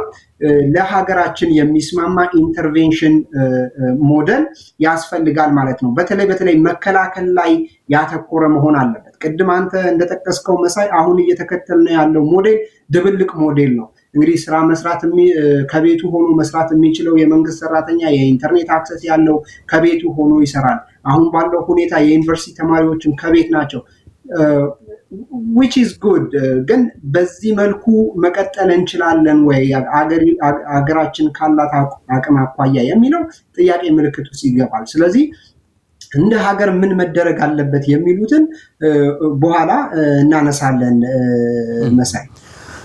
አመሰግናለሁ። እንግዲህ ዶክተር አለማየሁ ያው ከቫይረሱ በኢትዮጵያ 433 ሰዎች ነው እስካሁን ያለው ቁጥር የሚያሳየው። ከዛ ውስጥ ወደ 230 አካባቢ የሚሆኑት ከአዲስ አበባ ነው። ከ60% በላይ የሚሆነው ነው። አዲስ አበባ በቫይረሱ ስርጭት ከሌላው በከፋ መልኩ የሚታይባት ናት። ነገር ግን ሶሻል ዲስታንሲንግ አጠቃላይ ማህበራዊ ርቀቱ በተመለከተ ጉራማይሌ የሚመስል ነገር ግማሹ አንዳንድ ገደብ ይጣልበታል፣ አንዳንዱ ደግሞ ክፍት ሆኖ እንደበፊቱ የቀጠለበት ሁኔታ አለ። ቤተክርስቲያን አካባቢ መስጊድ አካባቢ በዘመቻ መልክ ሰው ከቤት ሆኖ እንዲያመልክ የተደረገበት ሁኔታ አለ። ነገር ግን የገበያ ቦታዎች አሁንም እንደዛው ሰው ተዛዝሎ የሚሸምትበት ሁኔታ ነው ያለውና እዚህ ጋር መከላከሉ በተጠናከረ ሁኔታ ይካሄዳል። በሌላ በኩል ደግሞ ያንኑ የሚያጠፋ የተለመደው ሂደት እንደቀጠለ ነው ያለውና ይሄ በራሱ ቫይረሱ ባለበት እንዳይገታ ያደረገው ይመስለኛል። ወደዛ ምናልባት በሌሎች ጥያቄዎች እመጣለሁ። ግን እስቲ አጠቃላይ የኢትዮጵያ የጤና ይዞታ ወይም የኢትዮጵያ የጤና ስርዓት ምን ይመስላል? ቀደም ሲል መሳይ እንደገለጸው ከዓለም ሀገራት 171ኛ ደረጃ ላይ እንገኛለን የሚል ነው። እንግዲህ አሜሪካና አውሮፓውያንም ብናይ በጤና ስርዓታቸው ላቅ ያለ ቦታ የደረሱ ናቸው። ግን ኮሮና ቫይረስ ፈትኗቸዋል፣ ከፍተኛ ጉዳትም አድርሶባቸዋል። በእነሱ በዚህ ደረጃ ጥቃት ያደረሰ ጉዳት ያደረሰ ቫይረስ በኢትዮጵያ የጤና ስርዓት ምን ሊያስከትል እንደሚችል በቀላሉ የሚገመት ይመስለኛልና እስቲ ምንድነው ኢትዮጵያ የት ነው ያለችው? ከጤና ስርዓት አንፃር ምን ያህል በቂ የሆነ የሕክምና አገልግሎት አለ ማለት እንችላለን? እንደው በአፍሪካ ስታንዳርድ ወይም ደግሞ በደሃ ሀገር ስታንዳርድ እንኳን ብናየው ኢትዮጵያ የት ነው ያለችው? አመሰግናለሁ መሳይ፣ በጣም ቆንጆ ጥያቄ ነው። ኢትዮጵያ ጠቅላላ የጤናው ሲስተም ምን ይመስላል የሚለውን የተወሰነ ሃይላይት ለመስጠት ያህል ለምሳሌ ኢትዮጵያ ውስጥ ለጠቅላላ አንድ በነፍስ ወከፍ ለአንድ ግለሰብ በአመት ውስጥ የኢትዮጵያ መንግስትም ግለሰቡም ካለው ከኪሱም ከኢኮኖሚውም ከምግብም ከሌሎችም ጉዳዮች ቀንሶ ለጤና የሚያወጣውን ከውጭ ሀገር በእርዳታ የሚገኘውን አንድ ላይ እንኳን ብንደምር በነፍስ ወከፍ የሚወጣው ወጪ $33 ነው። ለምሳሌ የ2017ን ዴታ የ2020ንም አሁን የዚህን አመት ብናይ ከዛ ብዙ የዘለለ አይሆንም። ከ35 ከ36 ከዛ የዘለለ አይሆንም እና ይሄንን ቁጥር እንኳን ከሌሎች ሀገሮች ጋር ለምሳሌ ከአሜሪካ ጋር እንኳን ከፍተኛ ልዩነት ቢኖርም በአሜሪካ እስከ 7000 እስከ 8000 ድረስ ይጠጋል ይሄ ቁጥር። በኖርዌይ እንኳን ብንወስድ እንደዚሁ 7000 ድረስ ነው። በሌሎችም ሰብሳሃራን አፍሪካ ሀገሮች ጋርም ካነጻጸር ነው ከፍተኛ የሆነ ወጪ ያወጣሉ። ይሄ የሚያሳየው ምንድነው በቂ የሆነ የሂውማን ሪሶርስ ካፓሲቲ ያላቸው ለምሳሌ ኢትዮጵያ ውስጥ ያለውን የሄልዝ ኢንፍራስትራክቸር እንኳን ብናይ ወደ 17000 የሚጠጉ የጤና ኬላዎች ነው ያሉት። ወደ 4000 የሚጠጉ ጤና ጣቢያዎች ነው ያሉት። ወደ 247 ከ110 ሚሊዮን ህዝብ በላይ ባለበት ሀገር ላይ 247 ፐብሊክ ሆስፒታል ነው ያሉት። ከነዚህ ውስጥ 40 ሆስፒታል ብቻ ናቸው የጽኑ ህሙማን ወይም ደግሞ ኢንቴንሲቭ ኬር ዩኒት አገልግሎት መስጠት የሚችሉት ሆስፒታሎች 40 ሆስፒታሎች ብቻ። እነኚህም ሆስፒታሎች የሚገኙት በዋና ከተማዎች ላይ አዲስ አበባ እና በተለይ አዲስ አበባ ላይ ናቸው እነኚህ ሆስፒታሎች የሚገኙት እና ሙሉን የሀገሪቱን የጤና ኢንፍራስትራክቸሩንም የሂውማን ሪሶርሱንም ማየት ብንችል የWHO ሪኮመንድ የሚያደርገው የጤና ባለሙያዎች ጥምረት ቁጥር አለ እና ዶክተሮችን የአዋላጅ ነርሶችን ሳይካትሪስቶችን የገና ባለሙያ የሚሰጡትን ሰዎች አንድ ላይ በማጣመር የሰብሳሃራን አፍሪካን እንኳን ብንወስድ 4.5 በ1000ኛ ሲሆን የኢትዮጵያ ግን 1.3 ብቻ ነው። በጣም ከፍተኛ የሆነ ክፍተት ነው ያለው በሰው ኃይል አቅርቦት አንፃርም በፊዚካል ኢንፍራስትራክቸሩንም ካየን ከፍተኛ የሆነ ክፍተት ነው ያለው እና ግን ካለን ነገርም ላይ ደግሞ የትኛው ነው የተሻለ ብለን ካየን የፕራይመሪ ሄልዝ ኬር ወይም ደግሞ መሰረታዊ ላይ የጤና ሄልዝ ኤክስቴንሽን አንፃር የሚደረገው ነገር ለሌሎችም ሀገሮች ምሳሌ የሚሆን ነው። እሱ ላይ ነው ጥንካሬያችን ብዬ ነው ማስበውና እሱ ላይ ነው አሁንም ለኮቪድም ሌሎችም አይነት የጤና ተግዳሮቶች በሚያጋጥሙን ሰዓት የጠንካራ ሳይዳችን ሊሆን የሚችለው አሁንም በሄልዝ ኤክስቴንሽን ፕሮግራም እና ሄልዝ ፖስቶቹ በየቀበሌው ለህብረተሰቡም ቅርበት ስላላቸው በሱ ሳይድ ነው አንድ ጥንካሬ ሊኖረን የሚችለው። እሱንም ነው አጉልተን ለኮቪድም ለሌሎችም አይነት የጤና ተግዳሮቶች እንደ ስትሮንግ ሳይድ ልንጠቀመው የምንችለው። መሳይ ከጤና ስርዓታችን አንፃር ያለን አቅም ውሱንነት እንግዲህ የተለያዩ የህክምና ቁሳቁሶች ገብተው ሊሆን ይችላል ለኮቪድ-19 በሚል ምን ያህል በቂ ናቸው? እሱ በራሱ ግን የህክምና ባለሙያዎች ላይ ብንወስድ ምን ያህል የህክምና ባለሙያዎች አሉን? እነዚህ ባለሙያዎች በተለይ ከዚህ ከኮሮና ቫይረስ ጋር በተያያዘ ቀጥታ ፊት ለፊት የሚጋፈጡ ወይም ደግሞ መስዋዕትነት የሚከፍሉ በመሆናቸው ተተኪዎች ያስፈልጋሉ። ተተኪዎችን ማሰልጠን ኮዲው የሚያስፈልግ ይመስለኛል። በአንድ ወርም ይሁን በተወሰኑ ሳምንታት ስልጠና መሰረታዊ የሆነ ድጋፍ ሊያደርጉ የሚችሉ ባለሙያዎችን ማፍራት ይቻላል። ግን ከዛ አንፃርም ስራ እየተሰራ አይመስለኝምና አሁን ባለን በጣም የተዳከመ የጤና ስርዓታችን ላይ ይሄ የኮሮና ቫይረስ ሲጨመርበት የሚፈጠረው ክፍተትና አደጋ በግልጽ የሚታይ ይመስለኛልና እስቲ ምን ትላለህ በዚህ ላይ? ያ እንግዲህ አጠቃላይ የጤና ኢንፍራስትራክቸሩ ዶክተር አለማየሁ በደንብ አድርጎ አስቀምጦታል። እንግዲህ በዓለም አቀፍ የጤና ድርጅት ይሄ ፖፑሌሽን ቱ ሄልዝ ፐርሶኔል ቱ ፖፑሌሽን ሬሽዮአችን በጣም አነስተኛ ነው። እንግዲህ ቅድም እሱ ዶክተር አለማየሁ ሲያነሳ ያሉንን ሪፈራል ወይም ተረሸሪ ደረጃ ሆስፒታሎች፣ ጀነራል ዲስትሪክት ሌቨል ሆስፒታል፣ ጤና ጣቢያ እንዲሁም ደግሞ ጤና ኬላዎችን ሲያነሳ አንድ የታዘብኩት ነገር በዚሁ ላካፍላችሁ። አንድ የጤና ጣቢያ ለ25,000 ሰው አገልግሎት እንዲሰጥ ታስቦ ነው ኢትዮጵያ ውስጥ እየተሰራ የነበረው።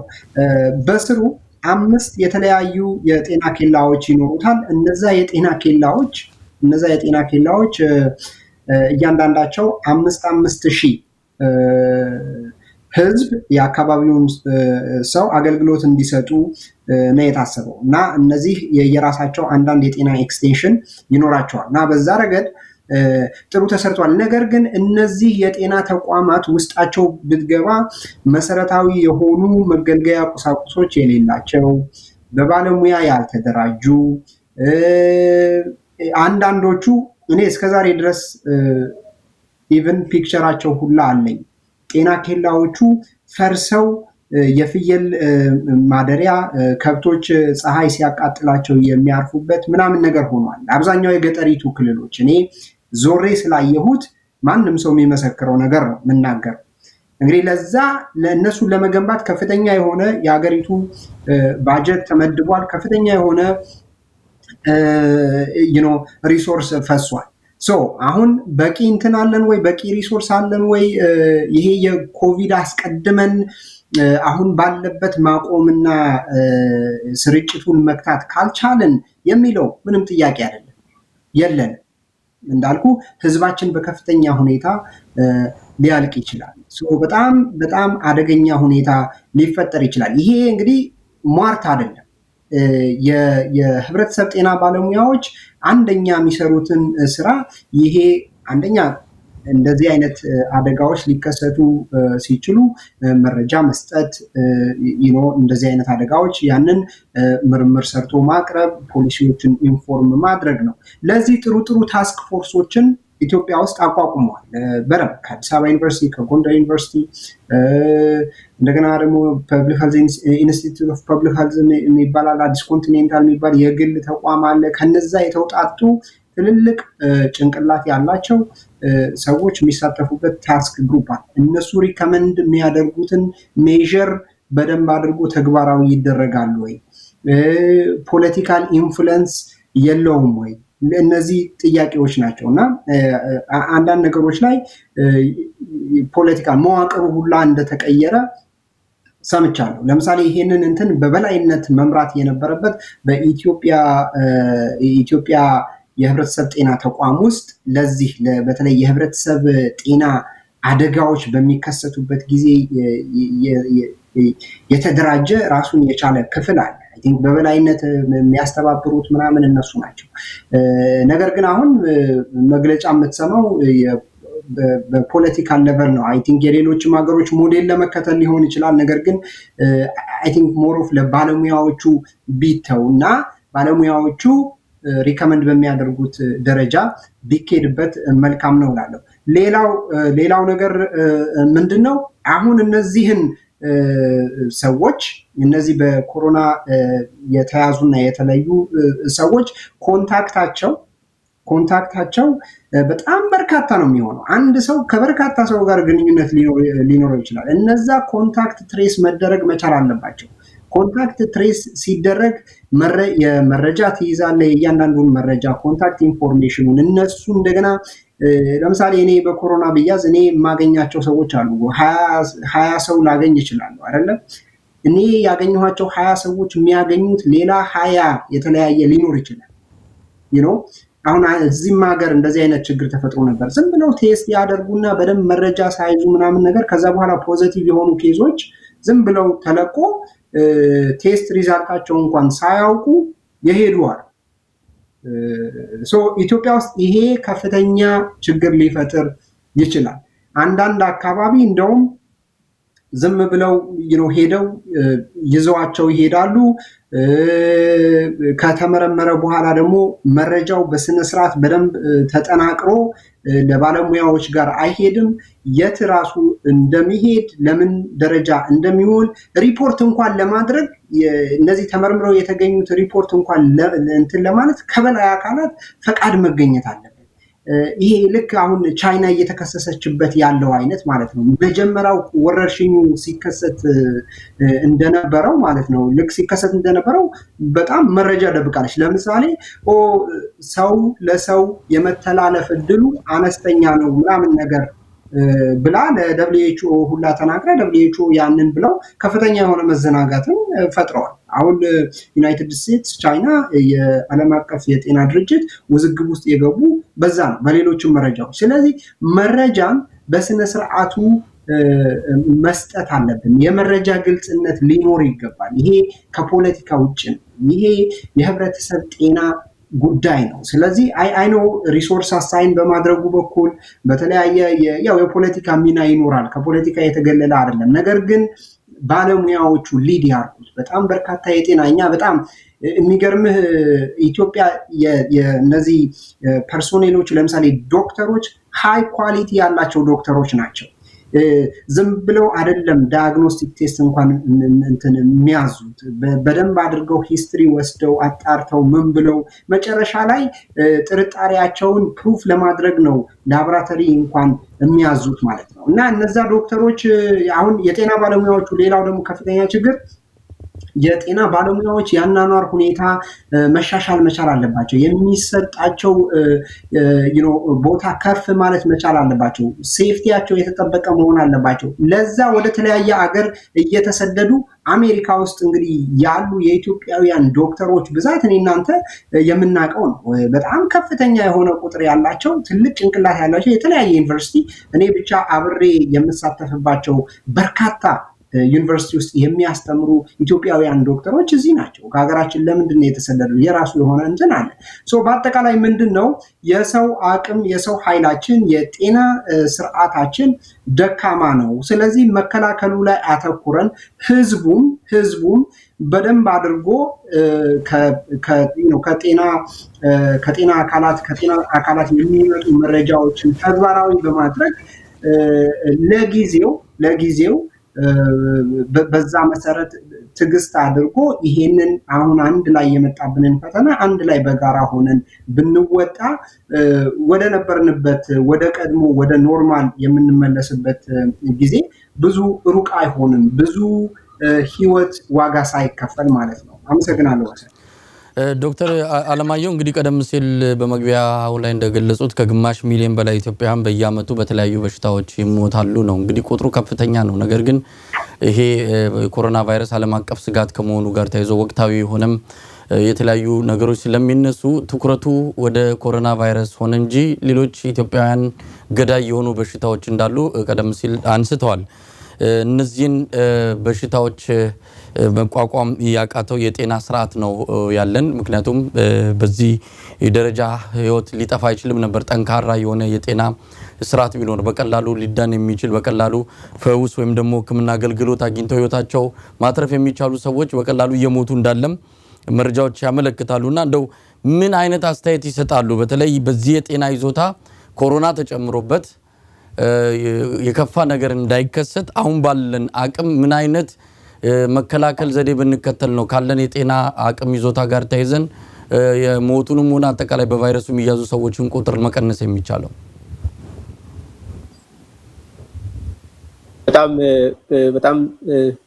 በጣም አስፈላጊ የሆነ ጥያቄ ነውና አሁንኛ የኮሮና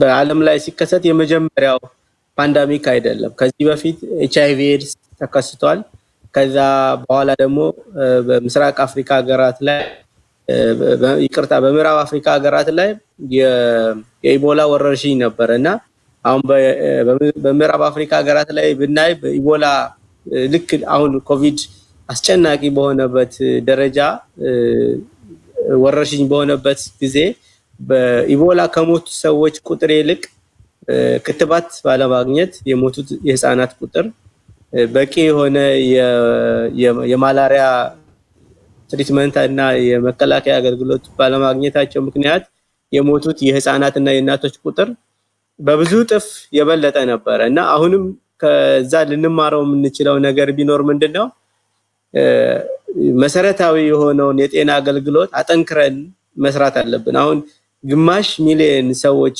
እየሞቱብን የነበረው ባለፉት አመት በየአመቱ ይብዛም ይነስም አገልግሎት እየተሰጠ ሌሎችም ነገሮች በከፊልም ቢሆን የጤና አገልግሎቶች እየተካሄዱ ነበር። አሁን ግን ሙሉ ለሙሉ በጤና ተቋማት ረገድ ባለፉት 1 እና 2 ወራት የሚታየው ነገር ሌላው አገልግሎት ሙሉ ለሙሉ ቆሟል ሊባል በሚችል መልኩ በጣም ተቀዛቅዟል። የክትባት አገልግሎት እጅግ በጣም ቀንሷል። የተላላፊ ያልሆኑ በሽታዎችን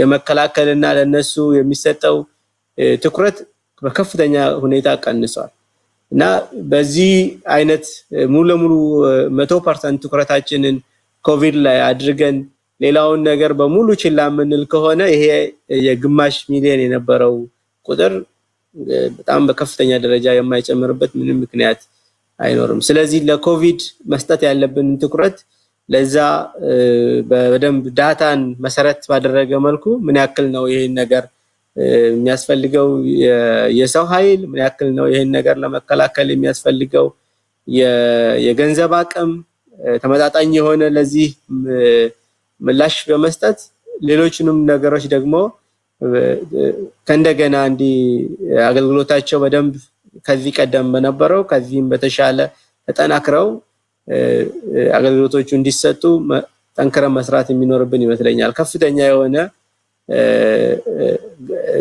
ጋፕ አለ። ይሄ ነገር ደግሞ ብዙ አንድ ሰው ከኮቪድ አድነ ነው በሌላ አይነት ህመም ህይወቱን የሚያጣ ከሆነ ውሃ ቅዳ ውሃ መልስ ነው የሚሆነው። ብዙ ዋናው ነገር የሰዎችን ህይወት ማሻሻል እስከሆነ አላማች መሳይ እንግዲህ እንደማጠቃለያም ሊሆን ይችላል አሁን ካለንበት ተነስተን የጤና ስርዓታችንን በተወሰነ ደረጃ ሙሉ በሙሉ ምናልባት በስፋት አንስተናል ባንልም መገመት የሚቻል ነው እንኳን ለእናንተ ለባለሙያዎች የትኛውም ኢትዮጵያዊ በኢትዮጵያ ያለውን የጤና ስርዓት አቅም የሚረዳው ነውና እንግዲህ ኮሮና ቫይረስ ስጋት ሆኖ መጥቷል። ዶክተር አለማየሁ እንደሚሉት ከዛም የላቁ ከዛም በላይ የኢትዮጵያን ህዝብ እየገደሉ ያሉ ሌሎች በሽታዎች አሉ። በኮሮና ምክንያት ትኩረት አልተሰጣቸውም። ስለዚህ ሞት እንደሆነ በሁሉም ሞት ይመጣል። ነገር ግን ለኮሮና በሚሰጠው ትኩረት ሳቢያ እነዛ ቁጥራቸው እንዳይጨምርም መንግስት አስፈላጊውን ጥንቃቄ ማድረግ ያለበት እንደሆነ ነው መልእክትም በዛው ያሰሙትና እንደው ስጋቱን ለመቅረፍ አጠቃላይ የኮሮና ቫይረስ ባለበት እንዲገታ ወይም ደግሞ እንደተፈራው ከፍተኛ ጉዳት ሳያደርስ በመጠኑ ምንሻገርበት ሁኔታ እንዲመጣ ከህብረተሰቡ ከመንግስት ከተለያዩ አካላት ምን ይጠበቃል? እንደው የማጠቃለያ ሐሳብም ጭምር። በጣም ጥሩ አመሰግናለሁ። እንግዲህ ምን መደረግ አለበት የሚለው ላይ አንደኛ ደረጃ ማህበረሰቡን ማንቃት በተለይ ራሱን እንዲጠብቅ ራሱን የሚጠብቅባቸው መንገዶች በተደጋጋሚ መንገር ያስፈልጋል። ይህን ስናደርግ ህብረተሰቡም መሰልቸት አይገባም። እኔ አሁን ኢትዮጵያ ውስጥ የቴሌቪዥን ስርጭት ምን ያህል እንደው በጣም ዝቅተኛ ነው። ቴሌቪዥን የሌለባቸው ቦታዎች የሬዲዮ ስርጭት እንዲኖር መንግስትም በዚህ ሚና መጫወት ይችላል። ሬዲዮ ወሳኝ የመረጃ እንትን ነው። ስለዚህ ምናስተምርም ከሆነ ይህንን ማስ ሚዲያዎች በከፍተኛ ሁኔታ በመጠቀም የመንግስት የግል ሌሎችንም ሚዲያዎች በተለይ አብዛኛው ህብረተሰብ ጋር ተደራሽ የሆኑ ሚዲያዎች አሁን ያለው ጥሩ ኢሳትን ጨምሮ ሌሎች በርካታ ሚዲያዎች ሶሻል ሚዲያውንም በመጠቀም ከፍተኛ በኮሮና ደረጃ የማስተማር የተለያዩ ባለሙያዎች እያቀረቡ ትምህርት እያስተማሩ ነው። ጥሩ ነው። ነገር ግን አብዛኛው ህብረተሰብ ያለው ገጠር ነው። ኢንተርኔት ፔኔትሬሽን የሌለበት አካባቢ ነው። ቴሌቪዥንም የሌለበት አካባቢ ነው። ለዛ ደግሞ በሬዲዮም በተለያዩ የመረጃ መንገዶች ደጋግሞ ማስተማር የግልና የአካባቢን ንጽህና መጠበቅ በተለይ ሰው ክምችት የሚበዛባቸውና አካላዊ መራራቅ ምቹ ያልሆነበት ቦታ ላይ ከልብስ ወይም ደግሞ ከጨርቅ የተዘጋጁ ጭምብሎች ወይም ደግሞ ማስክ ስንጠቀም ደግሞ በአግባቡ መጠቀም ያስፈልጋል። አንዳንድ ጊዜ አፋችንን ብቻ ሸፍነን አፍንጫችንን የምንከፍትበት ሁኔታ እታዘባለሁ ሰዎች ማስክ ሲለብሱ። ሌላው ደግሞ በተደጋጋሚ እጅ መታጠብ ያስፈልጋል። ያ ከግል ንጽህና ጋር የሚያያዝ ነው። አካላዊ መራራቅም እንደዛው ለምሳሌ አሁን ትምህርት ቤት፣ ስራ ቦታ፣ እድር፣ ማህበር፣ እቁብ ቅድም ለመግለጽ እንደሞከርኩት ሐዘን፣ የቀብር ስነስርዓት፣ ሰርግ፣ ልደት በተለይ የህዝብ ማመላለሻ አውቶቡሶች ላይ ትራንስፖርቶችን የጭነት ብዛታቸውን መቀነስ እነዚህ ነገሮችን ተግባራዊነታቸውን መከታተል ያስፈልጋል።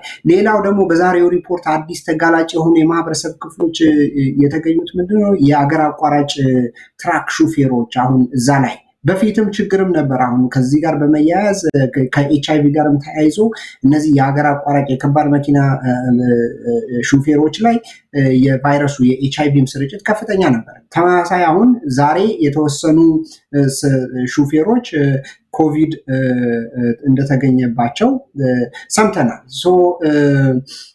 ምንድነው እነዚህም ላይ ለይቶ በደንብ እንትን ማድረግ። ሌላው ክትትልና ልየታ ነው። ይሄ ኮንታክት ትሬሲንግ እና አይዞሌሽን ልንለው እንችላለን። የታመሙ ሰዎችን ከጤነኞች መለየት፣ ጠንካራ የሆነ የምርመራና የልየታ መዋቅር መዘርጋት የአሁን ጥሩ እየተንቀሳቀሰ ነው። በሁሉም ክልሎች በከተማ መስተዳደሮች ይሄ ነገር እንዲስፋፋ ማድረግ ያስፈልጋል።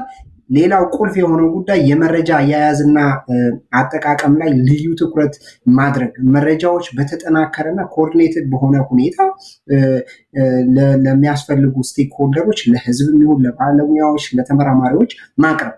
ሌላው ኳራንቲን ነው። እንግዲህ ከኳራንቲን ጋር የሚያስፈልገው ኢፌክቲቭ የሆነ ውጤታማ የሆነ ሰርቬላንስ ያስፈልጋል። አንዳንድ ጊዜ ከተለመደው ከ2 እስከ 14 ቀን በሽታው ይዘው በዚህ ዊንዶ ፔሪድ ውስጥ ለተራዘመ ጊዜ የተለያየ ሰዎች ከዛ በተጨማሪ ጊዜ በሽታውን ሊይዙ ይችላሉ። ይሄ የሰውነት የበሽታ መከላከላቸው የደከመ ሰዎች ለእነሱ ተጨማሪ ጊዜ ኳራንቲን ውስጥ ማስቀመጥ እና መከታተል ያስፈልጋል። የተቀናጀ የላብራቶሪ እንዲሁም የክሊኒካል ምርመራ ሂደትን መከታተል ያስፈልጋል። ይሄ ለምንድን ነው?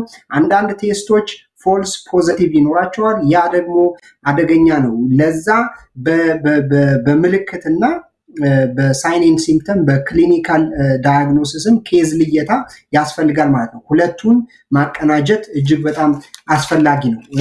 ለማህበረሰባችን ስነ ልቦና እና ማህበራዊ ድጋፍ ያስፈልጋል። የጤና ባለሙያዎች ቅድም እንዳልኩት መንከባከብ እንዲሁም ከጎናቸው መቆም፣ በተለይ ይሄ ፒፒ ፐርሰናል ፕሮቴክቲቭ ዲቫይስ እንዲኖር ማድረግ። ራሳችንን ስንጠብቅ የግል ንጽህናችንን ስንጠብቅ ተጋላጭነታችንን እንቀንሳለን። ያ ማለት የምንታመምበት እድል ይቀንሳል። ወደ ሆስፒታልም ወደ ጤና ተቋም በበሽታው ምክንያት የምንሄድበት ቻንስ ወይም ደግሞ እድል ይቀንሳል ማለት ነው። ያ ሆስፒታል ያለው መጨናነቅ ይቀንሳል እና ትልቅ ነገር ነው። ሁሉም ሰው ነው ለጤና ስርዓቱ አስተዋጽኦ የሚያደርገው። ስርጭቱን ባለበት መግታት ካልሆነ ደካማ የሆነውን የጤና ስርዓታችንን በማጨናነቅ እንግዲህ አደገኛ ነገር ውስጥ ልንገባ እንችላለን። ከላይ የተጠቀሱትን መመሪያዎች በማይተገብሩ ሰዎች፣ ድርጅቶች ላይ ማስተማር። አንድ ያየሁት ነገር ምንድነው? እንደ መመሪያ ቅጣት መውሰድ የሚል ነገር አይቻለው ከመንግስት አካባቢ ይሄ የጤና ባለስልጣናት አካባቢ። ይሄ እኔ በዛ ላይ አልስማማም። እንደ ባለሙያ መቅጣት ሳይሆን ማስተማር፣ በከፍተኛ ሁኔታ ማስተማር፣ ህዝቡን ማስተማር፣ ማንቃት ያስፈልጋል። ሌላው ቁልፍ ነገር ድንበር ላይ ልዩ ጥንቃቄ ማድረግ። ለምሳሌ የማይታወቁ ሰዎች የሚያቋርጧቸው የኢትዮጵያ ድንበሮች የትኞቹ ናቸው? ያ መለየት መቻል አለበት። ናሽናል ያለ ሰው ስለ ቦርደር የሚመለከተው ሰው እነዛ ነገሮች ለይቶ ከጤና ጥበቃ ጋር በመተባበር እነዚህን ቦታዎች ሰዎች ሲገቡ ይዞ ለይቶ አቆይቶ በዛ መሰረት በሽታውን ለመከራከርና ባለበት የምናቆምበት አቅማችን ማጠናከር አለበት። ሌላው መጨረሻ ላይ የሚለው ነገር መንግስት ለባለሙያዎች ሙሉ ነፃነት መስጠት አለበት። መንግስት ባለሙያዎችን ያስተማራቸው በህዝብ ገንዘብ ያስተማራቸው እንዲያምናቸው እና አቅጣጫ እንዲጠቁሙ ነው። ስለዚህ ዩኒቨርሲቲ ያሉት የራሳችን የቴስት አልጎሪዝም ለምን ዴቨሎፕ አናደርግም? የራሳችንን ፕሮጀክሽን ሜካኒዝም ለምን አንጠቀምም? ይሄ ሁሉ የሚሰራ ጭንቅላት የለንም ወይ? አለን በደንብ። ነገር ግን ነፃነት ይሰጣቸውና እነሱ ይስሩ። መፍትሄውን ሲያቀርቡ ደግሞ መንግስት ያንን ይተግብር እና ይሄንን ስናደርግ እንደ ማህበረሰብ ጠንካራ ሆነን እንወጣለን። ይሄንንም በአለም ላይ የተደቀነው አደጋ መከላከል እንችላለን። አመሰግናለሁ መሳይ። አመሰግናለሁ። በስፋት ነው የልቆ መሳይ። እንግዲህ ዶክተር አለማየሁም ተመሳሳይ የሆነ በተለይም ደግሞ እንግዲህ ይሄ የኮሮና ቫይረስ መምጣት የሀገራቱን የጤና ስርዓት አናግቷል ሀብታሞችንም ሳይቀር። ነገር ግን እንደ መልካም አጋጣሚ የሚያዩ ሀገራት አሉ ራሳቸውን እንዲፈትሹ ያደረገበት ሁኔታ ነው የተፈጠረው። አሜሪካ ምን ያህል በተለይ የተለያዩ መሳሪያዎች ሲጠቀሱ የነበሩ መሳሪያዎች አሉ ከዚህ ከመተንፈሻ መሳሪያዎች ጋር በተያያዘና የሱ አቅርቦት ራሱ ጥረት በከፍተኛ ደረጃ እንዳለ ሆስፒታሎቿ በጣም ደካማ እንደሆኑ የተጋለጠበትም ወቅት ላይ ነውና እንግዲህ ይሄንን አጋጣሚ ተጠቅመው የጤና ስርዓታቸውን እየፈተሹ ሊያዘምኑትና ሊያጠናክሩት ከፍተኛ በጀት ሊመድቡ እንደሆነም የሰማን ያለነውና ኢትዮጵያስ እንግዲህ ይሄን አጋጣሚ ተጠቅማ የጤና ስርዓቷን ታስተካክላለች? ቀደም ሲል የተጠቀሰው አለ የባለሙያን መብት ጨምሮ ሌሎች ነገሮችን በማስተካከል የበለጠ በመከላከል ላይ ያተኮረ የጤና ስርዓት ተዘረጋለች? እሱ ላይ እንደማጠቃለያም ሐሳብ ይሰጡበት። በጣም አመሰግናለሁ። አይ ቲንክ ይሄ ለኢትዮጵያም ይዞት የሚመጣው መልካም አጋጣሚ ይኖራል። በሽታውን ከመከላከል ባሻገር ማለት ነው። አሁን የቴስት የማድረግ ካፓሲቲን በአጭር ጊዜ ውስጥ ብዙ ነገሮችን ማድረግ እንደምንችል የሚያሳይ ነው። ምንም ነገር በሌለበት ተነስተን 26 በሁሉም ክልሎች ሊባል በሚችል መልኩ በጣም የፒሲአር ለምሳሌ በኤችአይቪ ጊዜ በጣም ስሎሊ ነበር ይሄ ነገር ፕሮግረስ ያደርግ የነበረው። ለቲቢም በነበረ ጊዜ በጣም ስሎሊ ነበር ፕሮግረስ ያደርግ የነበረው። አንድ የፒሲአር ማሽን አንድ ክልል ላይ ባለ ዩኒቨርሲቲ ወይ ደግሞ አንድ ክልል ላይ ባለ የሪጂናል ላቦራቶሪ ለማቋቋም እጅግ ረጅም የሆነ ቢሮክራቲክ የሆነ መንገድ የሚከተል ነበር። ግን በአጭር ጊዜ ውስጥ ከፍተኛ የሆነ ያንን ቢሮክራሲን በሙሉ ባይፓስ ሊያደርግ የሚችል ውጤት ማስመዝገብ የተቻለበት ነው። ሌሎችንም ጉዳዮች ላይ ከፍተኛ የሆነ የጤና ባለሙያዎች ሮሮ አለ። ሐኪሞች ከፍተኛ የሐኪም እጥረት ቢኖርም ሀገሪቱ ውስጥ ብዙዎቹ በጤና ሴክተር ውስጥ በቂውን ቦታ አግኝተው እየሰሩ አይደለም። በጣም በብዙ ዳይሜንሽን ካየነው ከፍተኛ የሆነ ጋፕ አለና ያንን ጋፕ አሁንም በተለመደው በቢሮክራቲክ በሆነው በመንግስት አሰራር ሳይሆን እጅግ በጣም በተፋጠነ ኤክስፔዳይትድ በሆነ ሁኔታ ከሄድን ለውጥ ማምጣት እንችላለን። በሙሉ ጤና ሴክተሩንም በኮቪድ እንደ ኦፖርቹኒቲ በመውሰድ ማሻሻል እንችላለን ብዬ ነው ማስበው። ከዛ በተጨማሪ መሳይ በሰፊ ሄዶበታል ምን መደረግ አለበት በሚለው ጉዳይ ሁለት ነገሮችን መጨመር ፈልጋለሁ። መሳይ ካለው ጋር ሙሉ ለሙሉ እስማማለሁኝ። አንደኛው ምንድነው አሁንም ሪሶርስ ሞቢላይዝ ማድረግ አለበት። ለጤናው ሴክተር ከመንግስት ከጠቅላላው ለጤናው ሴክተር እየተመደበ ያለው ገንዘብ ሎው ፕራዮሪቲ ከሚሰጣቸው ሴክተሮች ውስጥ አንዱ ሄልዝ ነው። ለምሳሌ ከትምህርት ከሌሎችም ከሮድ ከሌሎችም ከሴክተሮች ጋር ኮምፔር ካደረግነው 7% ያልዘለለ ነው ከጠቅላላ የመንግስት ባጀት ለሚመደበውና ይሄንን የአይነት ሎው ፕራዮሪቲ ጤናው ሴክተር እየሰጠን ደግሞ ያንኩላ በርደን እንዲሸከም መጠበቅ በጣም ሞኝነት ይመስለኛል። ስለዚህ አሁንም ከመንግስት ለጤናው ሴክተር የሚመደበውን ባጀት ማሳደግ ያስፈልጋል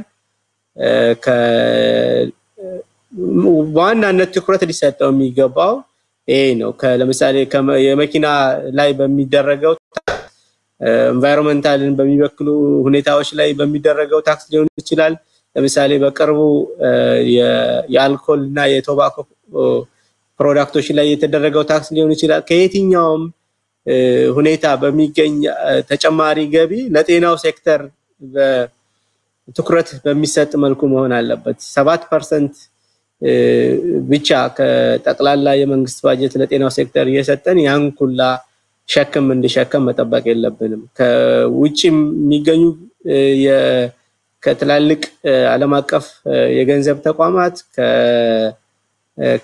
እንዲሁም ከግለሰቦችም ከውጪ በፊላንትሮፒክ ኦርጋናይዜሽን የሚገኘው ገንዘብ ተጨማሪ ገንዘብ ሆኖ ጤናውን ሴክተር ሊያጠናክር ይችላል ሁለተኛው ነገር መጨመሩን ፈልገው ምንድነው ያለንን ውስን ሀብት በጣም በጥንቃቄ መጠቀም አለብን በጣም ከፍተኛ የሆነ ብክነት የሚታይባቸው ጉዳዮችም አሉ ለምሳሌ አሁን በመድኃኒት ሁኔታ ካየን ከፍተኛ የሆነ የመድኃኒት ብክነት ኤክስፓየር አድርገው ጥቅም ላይ ሳይውሉ ለበሽተኛውም ሳይውሉ የሚባክኑ ከፍተኛ ብክነቶች አሉ የነኛን ብክነቶች ከተለያየ ሁኔታ ከሂውማን ሪሶርስም ላይ ሊሆን ይችላል እነኛን ብክነቶች ሴቭ አድርገን ያለብንን ጋፕ ለኮቪድም ለሌሎችም የጤና ችግሮች የምንሰጠውን ምላሽ በኤፊሺየንሲያችንን በማስተካከል መመለስ እንችላለን ብያ ይሄን ሁለቱን ፖይንቶች መጨመር ፈልጋለሁ አመሰግናለሁ መሰል በጣም አመሰግናለሁ ሁለታችሁንም እንግዲህ ሌላም ጊዜ የምንገናኝ ይመስለኛል የጉዳይ በተለይ ከጤና ጋር ተያይዞ የዕለት ተዕለት ትኩረት የሚፈልግ ከመሆኑ ጋር የናንተም እንደዚህ ባለሙያ አስተያየት መካተቱ ጠቃሚ በመሆኑ ሌላም ጊዜ እንዲሁ ተገናኝተን ወቅታዊውን የኮሮና ቫይረስን በአጠቃላይ የኢትዮጵያን የጤና ስርዓት የተመለከቱ መድረኮችን የምናዘጋጅ ይሆናል ለዛሬ በጣም ነው ማመስገነው ዶክተር አለማየሁ ደሳለኝ የጤና ኢኮኖሚስት ከኖርዌይ በርገን ዩኒቨርሲቲ እንደዚሁም መሳይ ደግፌ የህብረተሰብ ጤና ሳይንስ ባለሙያ ከዚሁ ከዋሽንግተን ዲሲ ሁለታችሁንም ከልብ አመሰግናለሁ እግዚአብሔር ይስጥልኝ አመሰግናለሁ ተመልካቾቻችን የኢትዮጵያ የጤና ስርዓትና ኮሮና ቫይረስን አንድ ላይ አድርገን የተመለከትንበት የዛሬው ልዩ ዝግጅታችን የተከታተላችሁትን ይመስላል አብራችሁን ስለቆያችሁ ከልብ አመሰግናለሁ መሳይ መኮንን ከዋሽንግተን ዲሲ ጤና ይስጥልን